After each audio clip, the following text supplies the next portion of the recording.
Bihotzen ispilua. Gure eskolan, ispilu berezi bat dago. Ez du erakusten gure ilea, gure arropak edo gure altuera.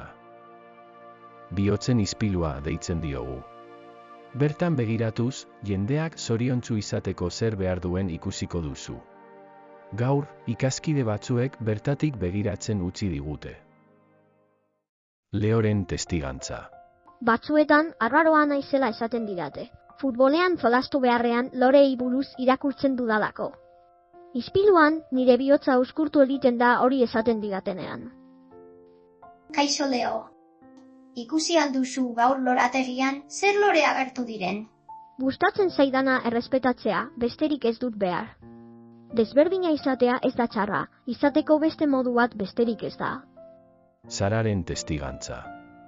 Nire etxean gauzak apur bat desberdinak dira beste aurrekin alderatuta. Nik 2 ama ditut eta aitarik ez, eta maitasun asko jasotzen dut. Batzuetan beldur naiz horri buruz hitz egiteko, norbaitek ulertu edo errespetatuko ez duelakoan. Sararen hausnarketak erakusten du gehien baloratzen duena maitasuna dela. Eskolara etortzea eta hemen nire familiagatik inork ez nauela epaituko jakitea gustatzen zait. Nire errealitateak hemen lekua duela sentitzea oso polita da.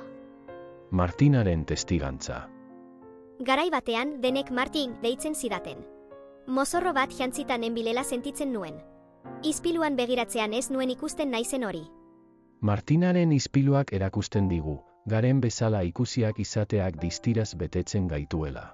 Egun batean ausardiaz bete nintzen, eta benetan nor nintzen esan nien guztiei. Hasieran beldur nintzen, baina nire familiak, lagunek eta irakasleek Martina deitu zidatenean zoriontsu sentitu nintzen. Ez dut nahi inork ezkutatu behar izaterik.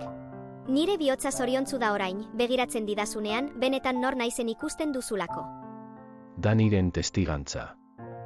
Nik lehen pentsatzen nuen, indartsua izateko gogorrena izan behar nuela. Eta ez nuela negarrik egin behar.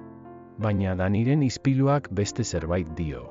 Ikasi dut benetako indarra ausarta izatea dela. Bestei izan nahi duten bezalakoak izaten usteko. Ni bezalakoak ez direnak ondo tratatzen ditudanean, nire armadura desagertu egiten da. Eta libreago sentitzen naiz. Hausnarketa. Bihotzen ispiluak ikasgai garrantzitsu bat erakusten digu. Kanpotik ezberdinak izan arren, barrutik denok gauza bera bilatzen dugula. Errespetua bilatzen dugu, garen hori beldurrik gabe izateko. Ulermena bilatzen dugu, gure familiak eta gustuak onartuak izan daitezen. Batasuna bilatzen dugu. Aniztasunak ez gaituelako urruntzen, osatzen baizik. Gure eskolan, kolore guztiak, identitate guztiak eta bihotz guztiak ongi etorriak dira. Errespetuz estea geure buruari eman diezaiokegun oparirik handiena delako. Eta zu? Zer ikusiko luke ispiluak zure bihotzean? Zaindu dezagun gure aniztasuna. Zaindu dezagun gure errespetua.